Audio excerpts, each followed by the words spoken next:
TDP బాధ్యతలు తీసుకున్నారట junior NTR. Telugu Desam పార్టీకి సంబంధించి జూనియర్ ఎన్టీఆర్ ప్రచారం చేయడానికి ఆయన సిద్ధమైనట్టుగా అయితే తెలుస్తోంది. ఈ విషయాన్ని తెలుసుకొని అందరూ షాక్ అవుతున్నారు. తెలుగుదేశం పార్టీ బాధ్యతలు తీసుకొని జూనియర్ ఎన్టీఆర్ ఏం చేయబోతున్నారు ప్రస్తుతం?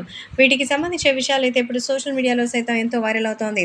అలాగే వీటికి సంబంధించిన విషయం తెలుసుకొని నిజంగా అయితే వాళ్ళు ఒక్కసారిగా అయితే చేస్తూ ఉన్నటువంటి సంగతి కూడా అర్థమవుతోంది. ఏది ఏవైనా అభిమానులు కూడా వీటికి సంబంధించిన విషయం తెలుసుకొని నిజంగానే చాలా షాక్ అవుతున్నారు. తెలుగుదేశం పార్టీ ఎన్నికలలో పోటీ చేస్తూ 2024లో ఎలాగైనా గెలవాలని చూస్తోంది. వైసీపీని టార్గెట్ చేసుకున్నటువంటి సంగతి తెలిసిందే. ఇందులో భాగంగా వైసీపీ కార్యకర్తలు ఎలాంటి నిర్ణయం తీసుకుంటారనేది మాత్రం ఇప్పుడు చూడాలి. సో తెలుగుదేశం పార్టీకి సంబంధించిన ఈ విషయంలో మాత్రం మంచి నిర్ణయాలు తీసుకొని ముందుకెళ్లాలని అయితే అనుకుంటున్నారు. కాబట్టి ఈ విషయం కూడా సోషల్ మీడియాలో సైతం ఎంతో వైరల్ అవుతోంది. తెలుగుదేశం పార్టీ నియోజకవర్గానికి సంబంధించి ఇప్పటికే ప్రచారం వేగవంతం చేసింది. ఎలాగైనా గెలవాలనేటువంటి ఉద్దేశంతో బాగా ఖచ్చితంగా అయితే మంచి టార్గెట్‌తో ఉన్నారు. ఈ నేపథ్యంలో తెలుగుదేశం పార్టీ బాధ్యతలు తీసుకోవాల్సిందిగా చంద్రబాబే స్వయంగా జూనియర్ ఎన్టీఆర్‌ని కోరినట్టుగా అయితే తెలుస్తోంది.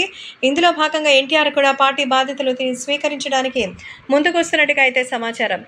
తారక్ కనుక డిసైడ్ అయితే ఇక వేరే లెవెల్ అన్నట్టుగా తెలుస్తోంది. కాబట్టి సోషల్ మీడియాలో సైతం ఈ విషయం తెలుసుకొని అందరూ ఎంతగానో ఆనందం వ్యక్తం చేస్తున్నారు.